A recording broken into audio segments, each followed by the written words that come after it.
Hello friends, welcome back, and if you are new here then welcome to my channel Bio Beats, where we explore and grow together. Today we are going to discuss about horizontal gene transfer. But before moving towards it, let us first understand what is difference between vertical gene transfer and horizontal gene transfer. So, in case of vertical gene transfer, there is a transfer of genetic material from parent organism to offspring. For example, in case of bacteria, the bacterium divides by binary fission and give rise to two independent bacteria. These two bacteria are identical in terms of their genetic material. Now, these two bacteria will again divide by binary fission and give rise to four identical bacteria. In this way, the genetic material will always transfer from parent to offspring. This type of gene transfer is responsible for inheritance of parental trait to the offspring. Now let us see what happens in horizontal gene transfer. The horizontal gene transfer is also known as lateral gene transfer. As we have already seen that in case of vertical gene transfer, there is a transfer of genetic material from one generation to another.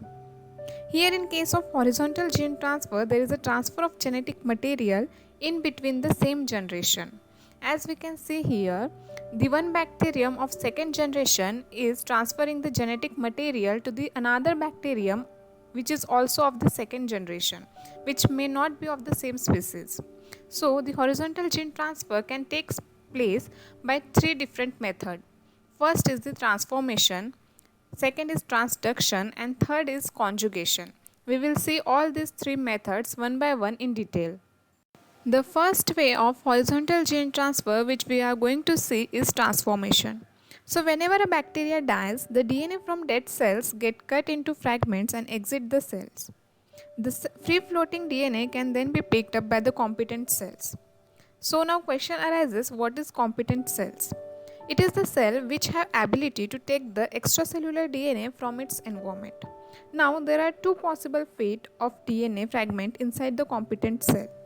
The DNA may get further fragmented into the smaller pieces and get degraded, or the DNA fragments can get incorporated into the host chromosome via recombination. In this way, the uptake of exogenous DNA by the recipient cell from its surrounding through cell membrane is known as transformation. Now let us see the transduction.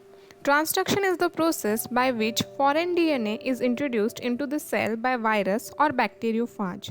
The bacteriophage are the viruses which can infect bacteria. Here in step 1, as we can see that bacteriophage is infecting the bacterium and injecting its DNA inside the host bacterium.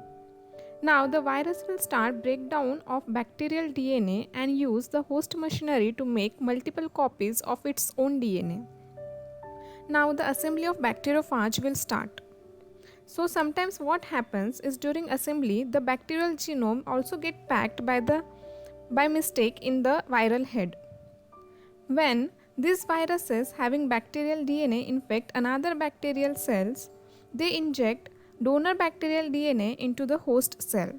The injected bacterial DNA either forms plasmid or get inserted into the recipient DNA.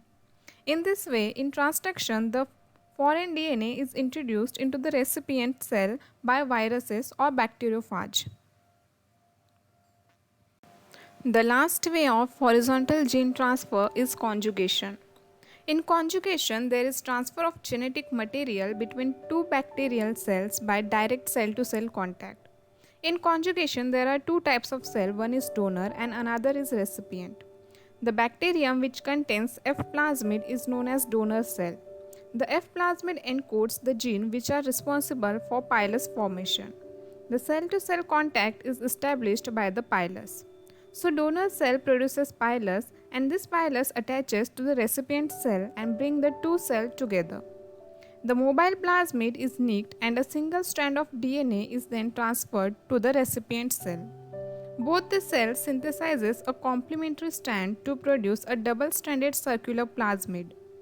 Now, both the cells become donor and perform conjugation with another recipient cell. In this way, in conjugation, cell-to-cell contact is required for the transfer of genetic material. So that's it for today's video, guys. If you have any queries regarding this video, then please mention it in the comment section below. And if you like this video, then please hit the like button and share with your friend. And also subscribe to my channel. We will meet soon in the next video. Until then, take care. Bye bye.